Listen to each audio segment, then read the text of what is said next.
with. I was like, I'm not sure if I don't.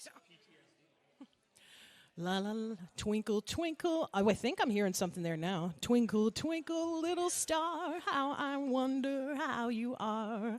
Up above the world so high, like a diamond in the sky. Twinkle twinkle, little star, how. We're good? Do I need to keep singing? We're good? All right. Oh, okay.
Lost touch with my soul.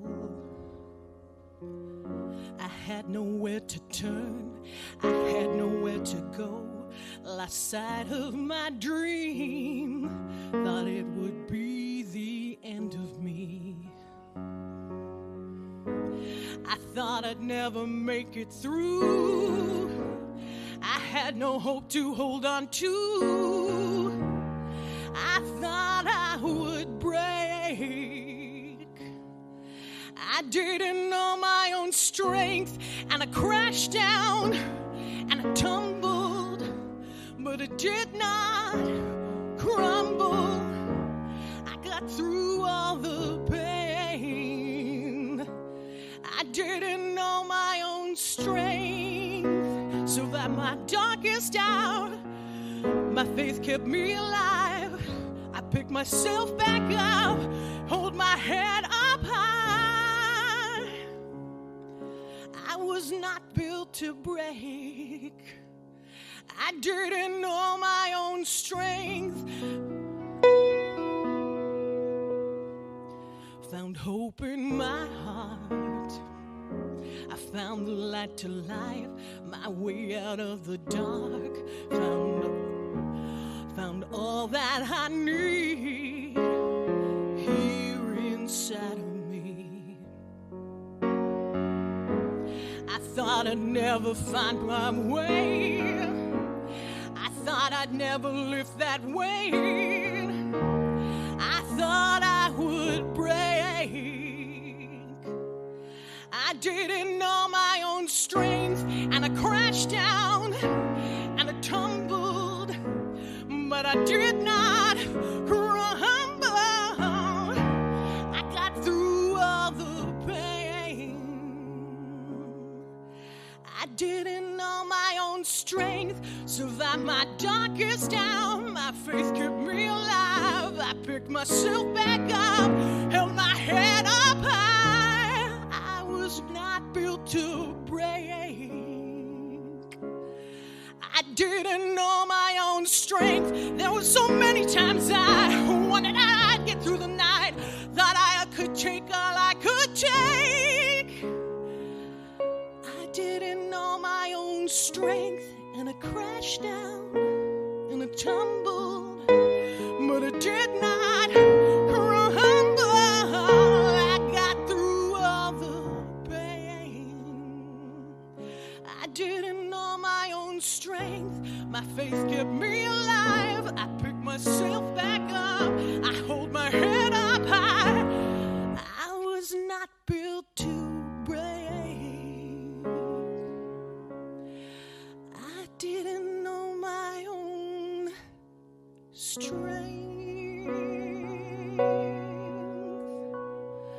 I was not built to break.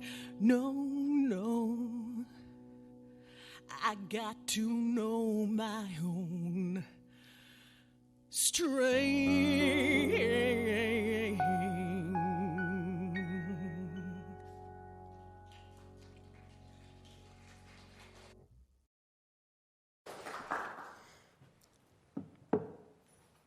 Good morning. Welcome to the First Unitarian Church of Hamilton. We welcome you here in the sanctuary and those who have opted to join us online.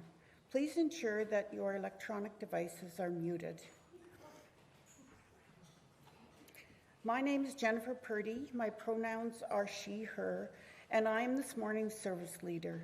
I want to thank today's service team, which includes Speaker Karen Trollope-Kumar, music ministers Lila Miklos and DJ Moon, tech team Brian and Cindy Carey, Claire Miles and Chase Tipley, ushers Jean Jacob and Doreen Knoll, worship assistants Sue Johnstone and Ian Johnstone.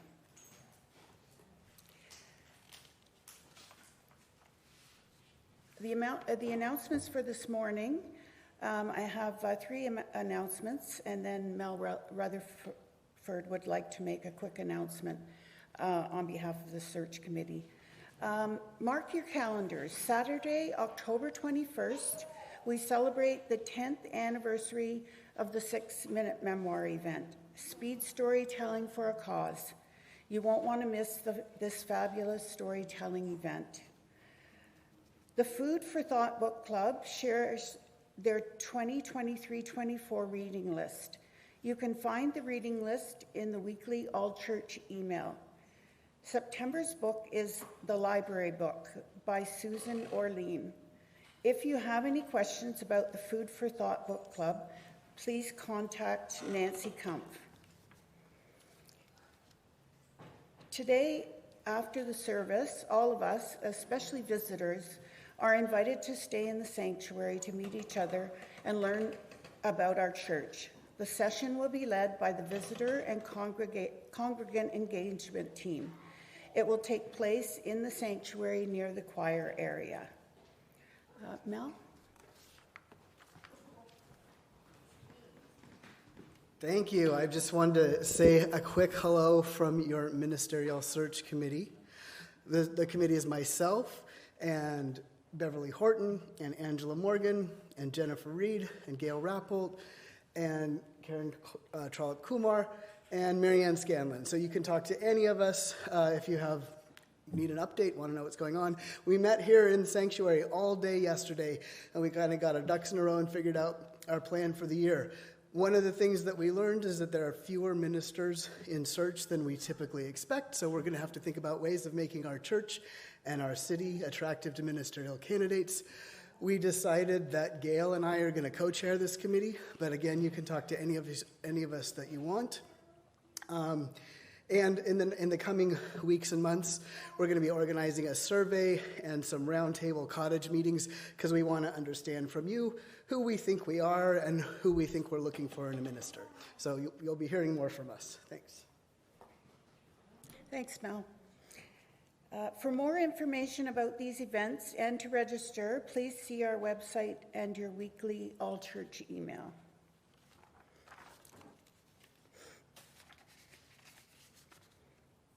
Our chalice represents the light of hope at the center of our faith tradition. The spark of this flame draws us into our time of worship and community.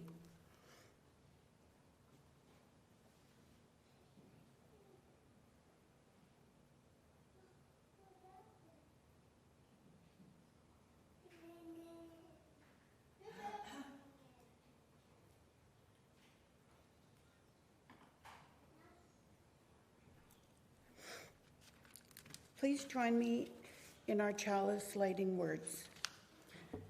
May this flame be our light of friendship and love.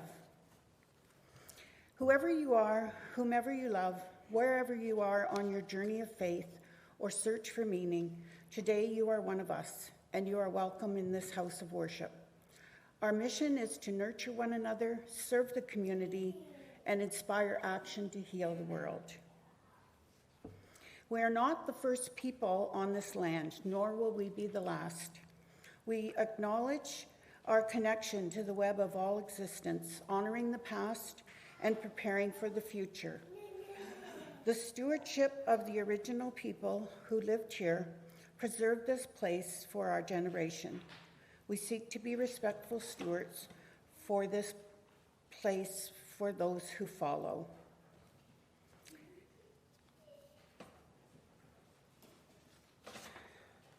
Look to this day, for it is life, the very life of life.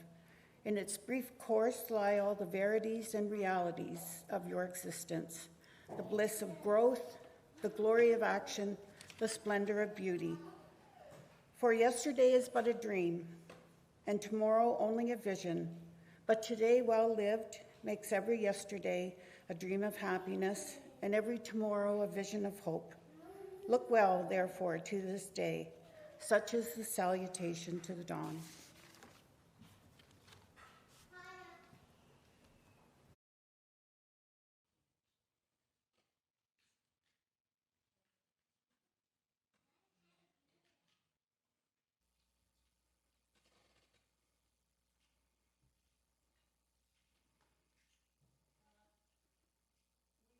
Hymn number 128, For All That Is Our Life.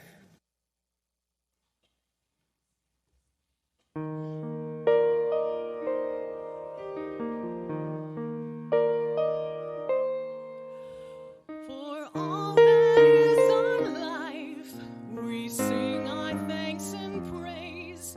For all life is a gift, which we are called to use to build the common good. Make our own days glad.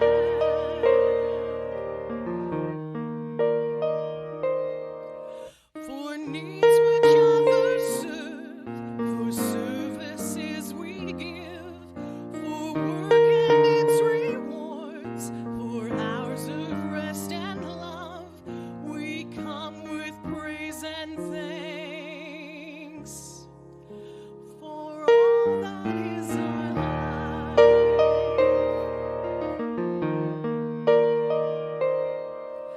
For sorrow we must bear, for failures, pain, and loss, for each new thing we learn, for fearful hours that pass, we come with praise and thanks. For all that is our life.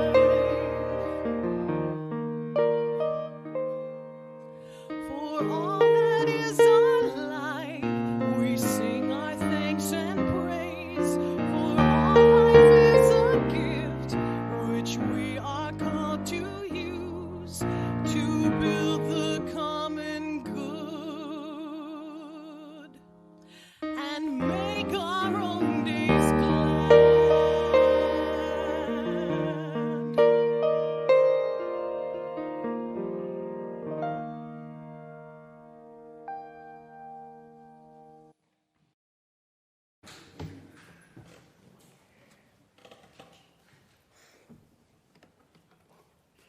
Today's story for all ages is Naked Mole Rat Gets Dressed.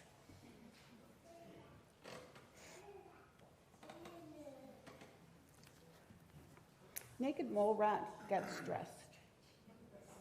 There is so much, I guess it would be good for me to read it from here.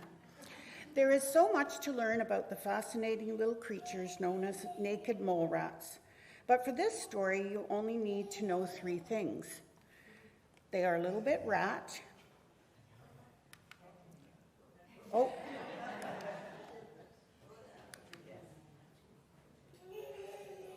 Oh, wait a minute, what am I doing here? There we go. Looks like I might have missed a slide. No, I missed a slide. They are a little bit rat, they are a little bit mole, they are all naked. Well, they were, with one exception. Wilbur, the naked mole rat who liked to get dressed. When the other mole rats saw him, they said, "Ew, yuck, what are you doing?" "I like clothes," replied Wilbur. "When I get dressed, I can be fancy or funny or cool, or I can just be an astronaut." When the others heard that, they said, "Ew, yuck. If you like clothes so much, then why don't you open a store or something?" Naked mole rats can be very sarcastic. But Wilbur thought that was a great idea. The other naked mole rats did not. They brought Wilbur to a giant portrait of Grandpa, the oldest, greatest, and most naked mole rat ever. "Look at that picture," they demanded. "Look at his heroic face. Look at his regal bearing. Look at his total lack of clothing." Grandpa did look heroic. Grandpa did look regal. But he would also look heroic and regal in a summer shirt and some summer slacks. "Ugh," said the other naked mole rats. "Don't you get it? Naked mole rats don't wear clothes." "Why not?" asked Wilbur. Something had to be done. The naked mole rats marched right over to Grandpa and told him all about Wilbur. And then he asked, "Why not?" Grandpa was very wise. He thought seriously about everything he had heard, and then he thought some more. Finally, he said in a heroic, regal voice, "Gather the..." Oh, what have I done here? Oh, there we go. "Gather the colony. I shall make a proclamation." When Wilbur heard about Grandpa's proclamation, he knew it was serious. But he had no idea what to wear. In the end, Wilbur decided to play it safe. Maybe not safe enough. The others were so busy looking at Wilbur's socks that no one noticed Grandpa enter until he cleared his throat and proclaimed, "Fellow naked mole rats, I had never worn clothes until I heard Wilbur's simple question, why not? Why not indeed? Do clothes hurt anyone? No. Are they fun? Well, they may not be for everyone, but this old naked mole rat wishes he had tried getting dressed earlier." As fast as his legs could take him, Wilbur rushed home, put on his favorite outfit, and dashed back. When he returned, Wilbur discovered he was not alone. Much had been said about that day, but for this story, you only need to know 3 things. Some of the mole rats were naked, some of the mole rats were clothed, all of the mole rats had a great time. The end.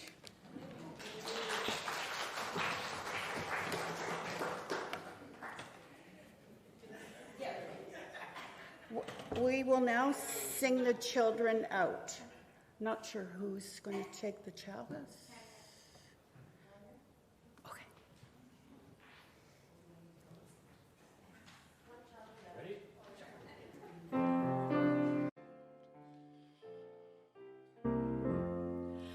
As you go, may joy surround you. As you go, go in peace.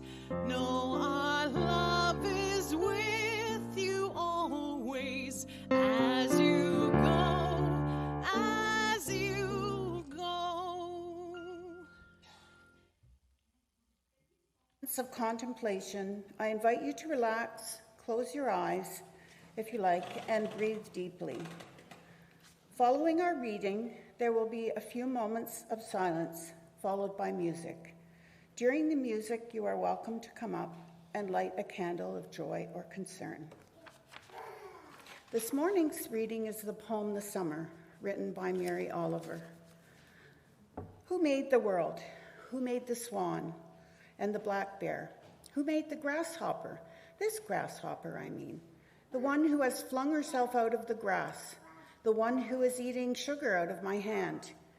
Who is moving her jaws back and forth instead of up and down. Who is gazing around with her enormous and complicated eyes. Now she lifts her pale forearms and thoroughly washes her face. Now she snaps her wings open and floats away. I don't exactly know what a prayer is. I do know how to pay attention, how to fall down into the grass, how to kneel in the grass, how to be idle and blessed, how to stroll through the fields, which is what I have been doing all day. Tell me, what else should I have done? Doesn't everything die at last and too soon? Tell me, what is it you plan to do with your one wild and precious life?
Good morning, everyone. My name's Karen Trollope Kumar, and I'm going to share the joys and sorrows for today. We have a significant sorrow for today. The minister of the Olinda congregation died in a car accident earlier this week. Below is a message shared by the Canadian Unitarian Council. Our hearts are heavy as we mourn the tragic death of Reverend Rodrigo Emilio Solana Quesnel, who died at age 42 in a tragic traffic accident early on the morning of Tuesday, July 11th. We extend our deepest condolences to his family and those who knew and cared for him, especially his beloved partner and fiancée, Sarah Wirt, who was with him at the time of the accident and suffered non-life-threatening injuries. We also extend our love and support to congregants at the Unitarian Universalist Church of Olinda, where Reverend Solano Quesnel served as settled minister since August 2018. Reverend Solana Quesnel's impact extended far beyond his congregations. He was actively engaged in the national UU community, serving as a director on the Canadian Unitarian Council's Board of Trustees for the last several years, and had just stepped into the role of secretary. He brought levity, insight, level-headed wisdom, and compassion to his work on the board. He'd been a member of the pastoral care team for young adults, was a facilitator for the CUC Men's Inclusivity Action Group, and had facilitated several dismantling racism and inclusivity forums. Reverend Solano Quesnel was instrumental in crafting the CUC's 8th principle, and Bev Horton knows him from that work. His loss strikes at our hearts, and he will be deeply missed. Our thoughts are with Agnes Cunningham, who had hip surgery 2 weeks ago.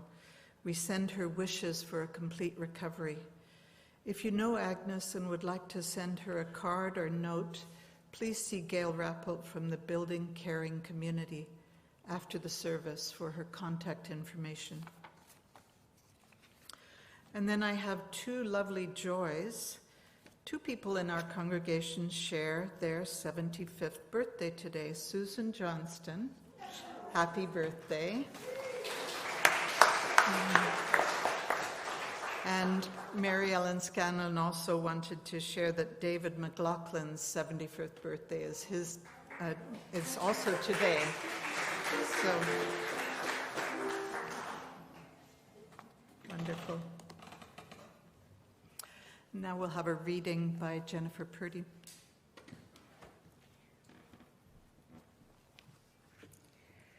Today's reading is a Chinese parable. The Taoist parable called Sai Wang Lost His Horse about a poor Chinese farmer, and it goes like this. A long time ago, a poor Chinese farmer lost a horse, and all the neighbors came around and said, "What misfortune?" The farmer said, "Could be good, could be bad, I don't know yet." Shortly after, the horse returned, bringing another horse with him, and all the neighbors came around and said, "What good fortune?" To which the farmer replied, "Could be good, could be bad, I don't know yet." The next day, the farmer's son was trying to tame the new horse and fell, breaking his leg, and all the neighbors came around and said, "What bad misfortune?" And the farmer replied, "Could be good, could be bad, I don't know yet." Shortly after, the emperor declared war on a neighboring nation and ordered all able-bodied men to come fight. Many died or were badly maimed, but the farmer's son was unable to fight and spared due to his injury. And all the neighbors came around and said, "What good fortune?" To which the farmer replied, "Could be good, could be bad, I don't know yet."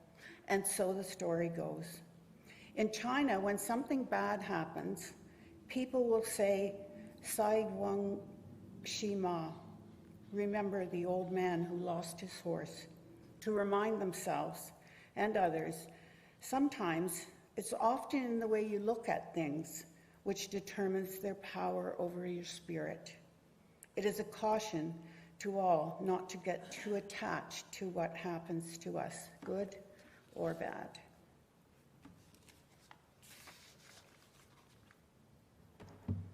In the Free Faith tradition, we are the support and resources of this congregation.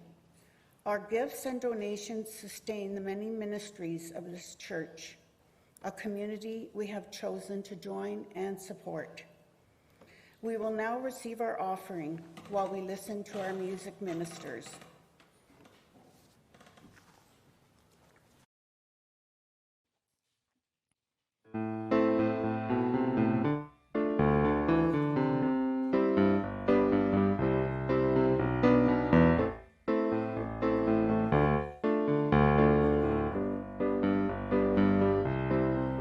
We were good, we were gold, kind of dream that can't be sold.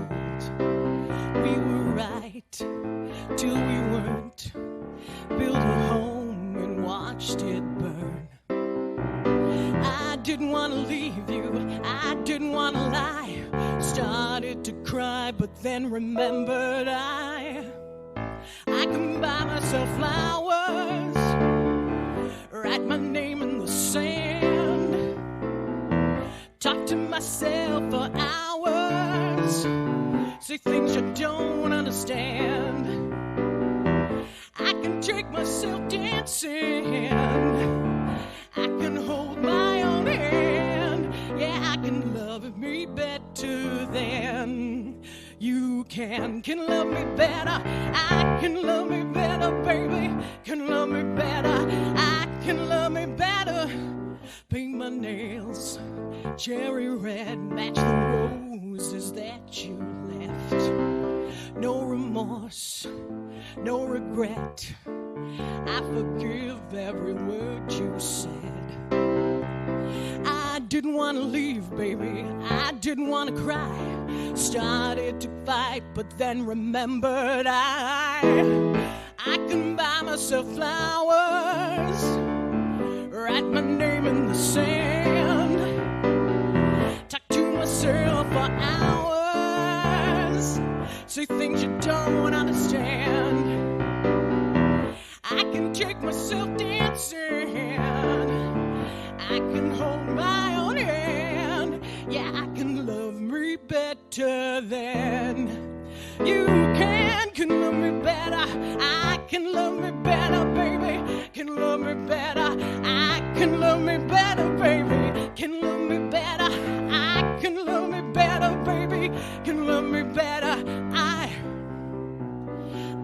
didn't want to leave you, I didn't want to fight, started to cry but then remembered I can buy myself flowers, write my name in the sand, talk to myself for hours, say things you don't understand, never will. I can take myself dancing, yeah, I can hold my own hand, yeah, I can love me better than, yeah, I can love me better than you can love me better, I can love me better, baby, can love me better, I can love me better, baby, can love me better, I can love me better, baby, can love me better,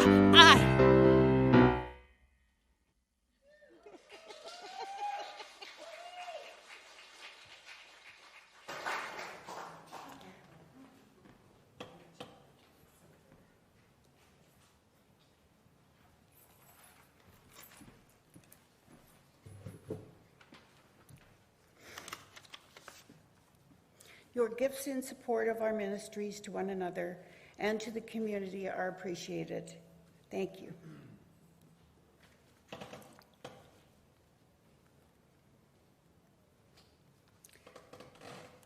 Karen will now speak. Thank Thanks, Jennifer. When I was a medical student, I had the opportunity to travel to India to do a 2-month placement at a medical school in Lucknow. A classmate of mine who was born and brought up in India had made the connections for me. Before I left on this adventure, I asked him what advice would he give me to prepare for my time in India. He thought for a moment and then he said, "All I can really tell you is expect the unexpected." Many of you know what happened next. I went to India trying my best to expect the unexpected, but I never expected to fall in love, and there he is. I met Pradeep in the Department of Pediatrics at the medical school where he was the chief resident. Everything about Pradeep fascinated me, particularly because his view on the world was so different from mine. During our whirlwind romance, he took me on a trip to the Himalayan foothills where he planned to work. When I left for Canada 2 months later, I thought the relationship was doomed. How could it possibly continue? But Pradeep is the eternal optimist. He always knew it was going to work. We began a correspondence reaching out to each other through long letters, only snail mail in those days. And I kept all those letters, and I have them in a trunk up in the attic. And a few years ago, my daughter discovered this pack of letters. And she burst out laughing, went and got my son, and the two of them were reading them, giggling away. And then they came and said, "Mother, I cannot believe how you and Papa wrote such gushy letters to each other. Ew."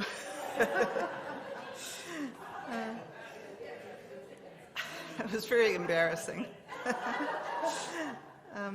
A couple of years later, I returned to India to meet Pradeep, and during that visit, we decided to take that leap of faith and make a commitment to each other.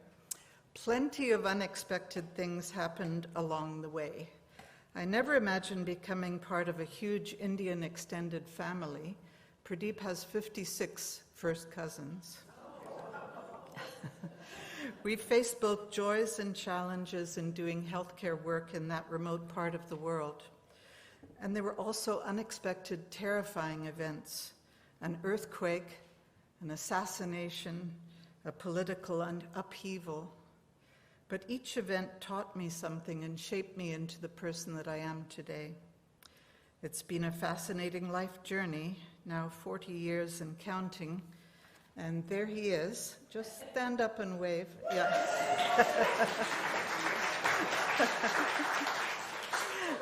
And he's going to be giving the sermon on August the 6th, and it is bound to be unexpected. I think of that line from the Mary Oliver poem that Jennifer just read. What do you want to do with your one wild and precious life? Isn't that an amazing challenge? Our lives are indeed infinitely precious. They're also wild. There will always be unexpected twists and turns on our life's journey. Let's delve into the various ways that we can respond to these unexpected events. During the years that I worked as a family physician here in Hamilton, I had many opportunities to hear stories of astonishing occurrences that were truly unexpected. One of my patients was a 60-year-old man who I was treating for high blood pressure.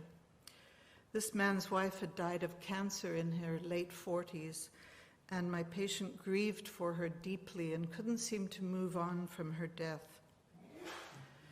Then, during some routine tests in hospital, he suffered a cardiac arrest. Fortunately, a code blue was promptly called and he was successfully resuscitated. Afterwards, I saw him in the office and he told me a remarkable story about a near-death experience he'd had. Like many other people who've had these near-death experiences, he felt himself leaving his body. He saw himself lying on the stretcher, surrounded by the team who'd called to the cardiac arrest. He described being surrounded with white light. Then he saw his wife wearing her wedding dress, holding out her arms to him. He wanted to follow her, but he felt himself being pulled back into his lifeless body on the stretcher. Describing the event to me, he said, "It has changed me completely. I have no more fear of death." Also, his profound grief about the death of his wife lifted. But we don't have to travel to the other side of the world or have a near-death experience to encounter the unexpected in our lives. Let's consider synchronicity, defined as the simultaneous occurrence of external events that appear as meaningful parallels. In other words, synchronicity refers to the notion of meaningful coincidence. Carl Jung introduced this concept in his later works, and he felt there were great gifts to be found in searching for these synchronous events in one's life. Sometimes synchronous events can change the course of one's life or deepen one's perception about the meaning of life. But we have to be alert for the possibility of synchronicity. I'm thinking of something that Bertrand Russell once wrote.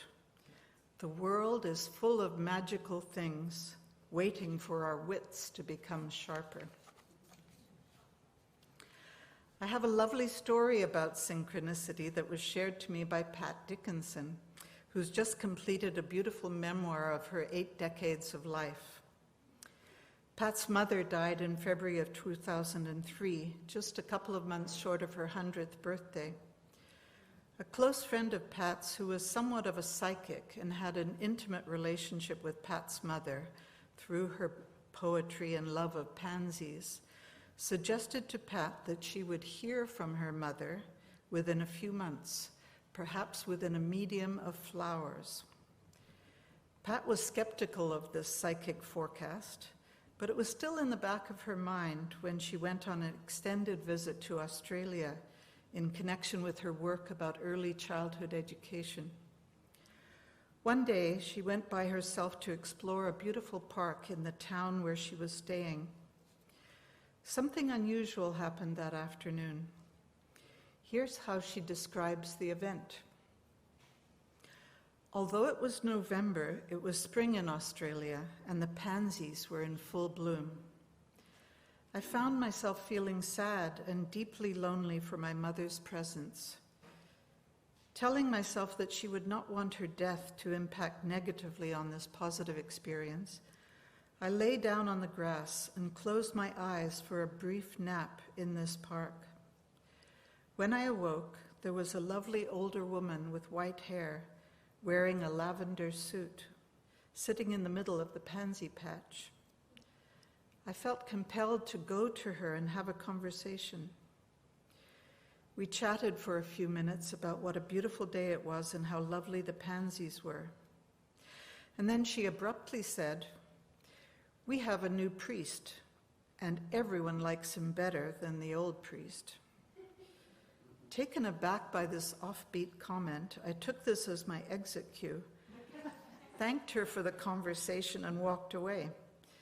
As I walked across the park, I passed the church that she was likely referring to and realized how much that brief encounter had affected me. I wondered what my mother would have wanted to say. Had it actually been her as a lavender vision among the pansies, as my friend had predicted? It immediately struck me that what she would most want to communicate was her desire to see me connected to a church. And the rest is history, as the saying goes. When Pat returned to Canada, she sought out the Unitarian Church and has been a committed member ever since. So give a wave, Pat.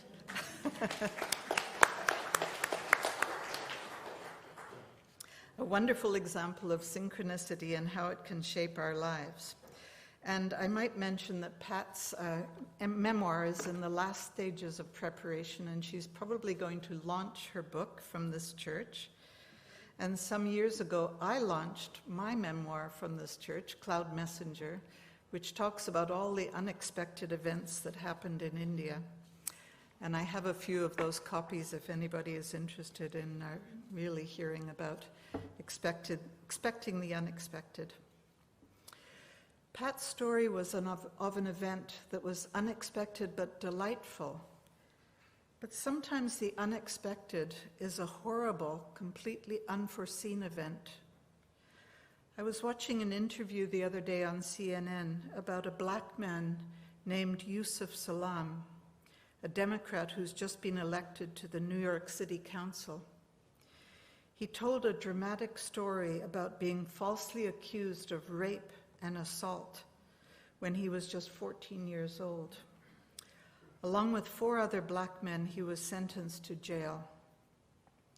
The Central Park jogger case attracted a lot of attention at the time. But a strange thing happened in 2002, many years after that trial had taken place. Matthias Reyes was a convicted murderer and serial rapist who was serving a life sentence in the infamous Rikers Island jail. He struck up a conversation with another inmate, one of the 5 men who'd been accused of the crime. Something about that conversation must have moved him, because shortly after that he admitted to police that he was actually the one responsible for the Central Park attack, and DNA evidence confirmed it. All 5 men, including Yusuf Salaam, were at last exonerated for a crime they didn't commit. Since that time, Mr. Salaam has done remarkable work with the Innocence Project, a nonprofit focused on criminal justice reform. Now 49 years old, he recently won a Democratic primary for a New York City Council seat representing Harlem. Watching his calm face as he spoke about these terrible events that led him to where he is now, I marveled at how he was able to transform a horribly unexpected event into a life of public service. In the interview, he said, "I get the opportunity to reflect light in the darkest places." Perhaps some of you have read the book When Bad Things Happen to Good People by Rabbi Harold Kushner. He writes from an experience of profound personal loss. His son died at age 14 of a very rare genetic disorder called progeria. This condition causes rapid aging, in which a child begins to exhibit all the signs of aging, though even only a few years old. Progeria usually results in death by late childhood or early teens. After his son Aaron's death, Rabbi Kushner found himself asking that existential question that we all ask when faced with great tragedy. Why did this happen to me? Why did this happen to my son?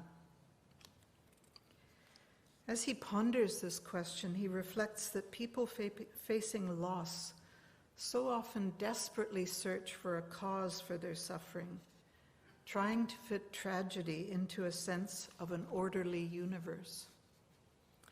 However, Rabbi Kushner concludes that the pursuit of answers to that age-old question of why me is futile and only adds to the burden of grief and loss.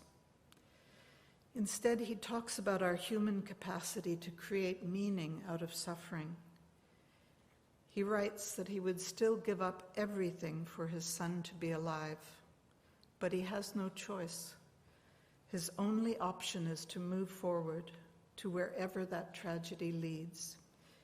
He encourages us to affirm life, even when circumstances are so difficult. I'm thinking of the tragic news we heard about just a few minutes ago about the untimely death of Reverend Rod Solana Quesnel. He was such a young, vibrant man, filled with so many dreams for the future. And in just a few short years, he'd made significant contributions not just to the Unitarian Church at Olinda, but also to the wider Unitarian community. And I know that several people in this congregation knew him personally. Now, a terribly difficult task lies ahead for his wife Sarah, the Olinda congregation, and our wider Unitarian family, to move forward carrying this burden of sorrow while keeping his legacy alive. His commitment to parish ministry, to anti-racism work, and to the highest aspirations of our Unitarian faith community, all these legacies must live on. So let me circle back to all the insights I gained when reflecting on this topic of expect the unexpected. The Chinese parable about the old man and the horse draws on wisdom from the Taoist tradition.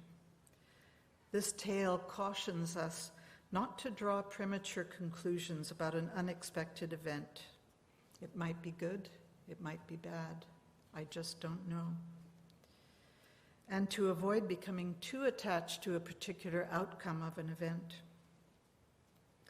The dramatic story of Yusuf Salam, who was unjustly convicted of a crime he didn't commit, also has profound lessons for us. Rather than being destroyed by bitterness, he transformed that dreadful event into a life of public service. I felt that he's inspiring us all to take actions consistent with our highest selves, even when faced with devastating events. Rabbi Kushner's account of his son's death made me reflect about the futility of asking the question, why did this happen to me, when unexpected tragedy hits? Instead, I remember his wise words, pain is part of the package deal of being alive. And finally, there's that lovely story of synchronicity that Pat Dickinson wrote about. Most people experience moments of synchronicity. They're a common occurrence in our daily lives. Perhaps we could think of synchronicities as incidents of spiritual significance that ask us to momentarily set aside our rational minds and consider the possibility of the mysterious, the miraculous, the divine.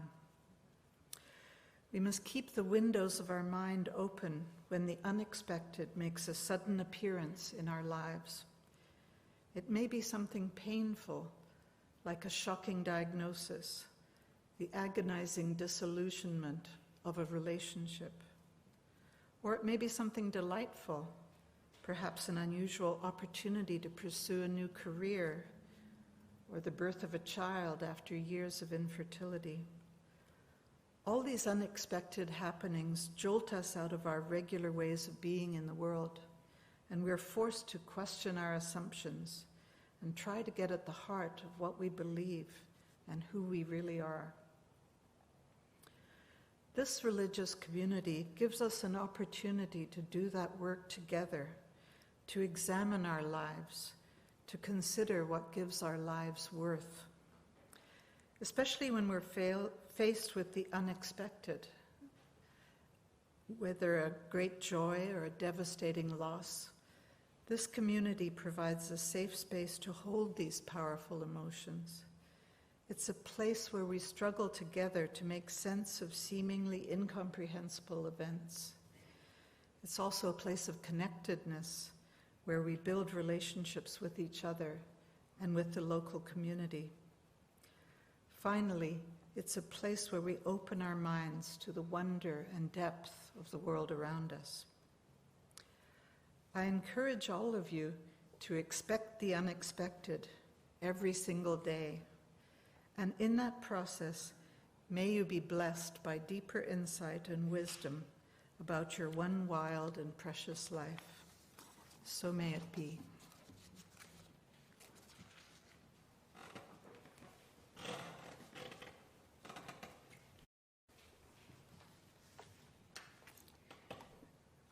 We will be singing hymn number 311, Let This Be a Dance.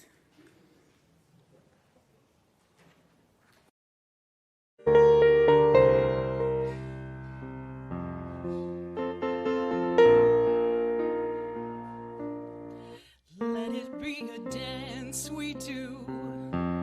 May I have this dance with you through the good times and the bad times too. Let it be a dance. Let a dancing song be heard. Play the music, say the words, and fill the sky with sailing birds. Let it be a dance. Let it be a dance. Let it be a dance. Learn to follow, learn to lead. Feel the rhythm, feel the need. To reap the harvest, plant the seed. Let it be a dance. Let it be a dance we do. May I have this dance with you through the good times and the bad times too. Let it be a dance. Everybody turn and spin. Everybody learn to bend. Like a willow with the wind. Let it be a dance. Let it be a dance. Let it be a dance. A child is born, the old must die. A time for joy, a time to cry. Take it as it passes by. Let it be a dance. Let it be a dance we do. May I have this dance with you through the good times and the bad times too. Let it be a dance. Morning star comes out at night. Without the dark there is no light. If nothing's wrong, then nothing's right. Let it be a dance. Let it be a dance. Let it be a dance. Let the sunshine, let it rain. Share the laughter, bear the pain. And round we go again. Let it be a dance.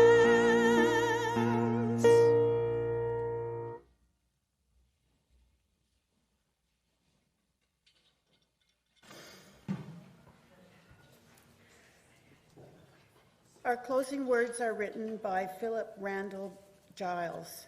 May our wisdom show itself. Now, may our wisdom show itself in compassion and understanding, and may the fruits of the Spirit be apparent in our lives.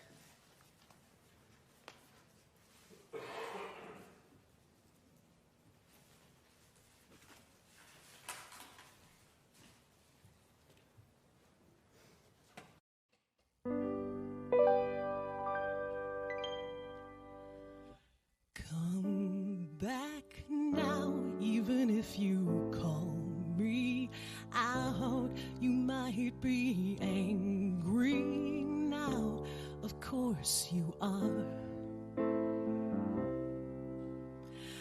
I'm scared too, didn't mean to take it out on you. I know I always do. You're the strongest person in the room. Turn back time, help me to rewind, and we can find ourselves again. It's not too late. Either way, I lose you in these silent days. It wasn't right,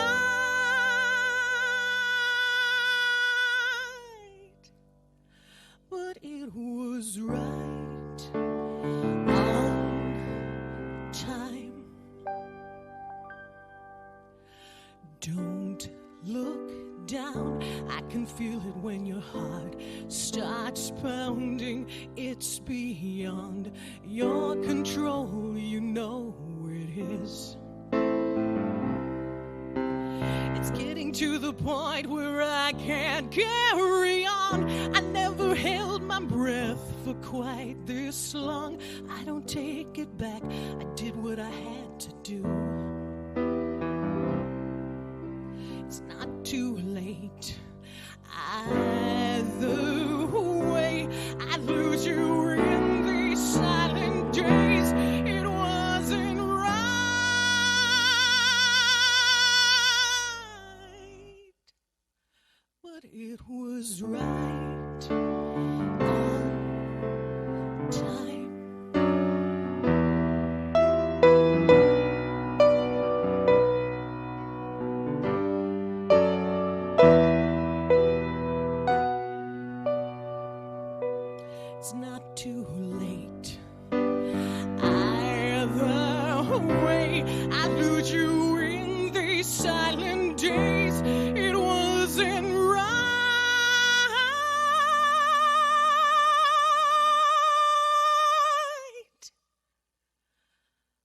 It was right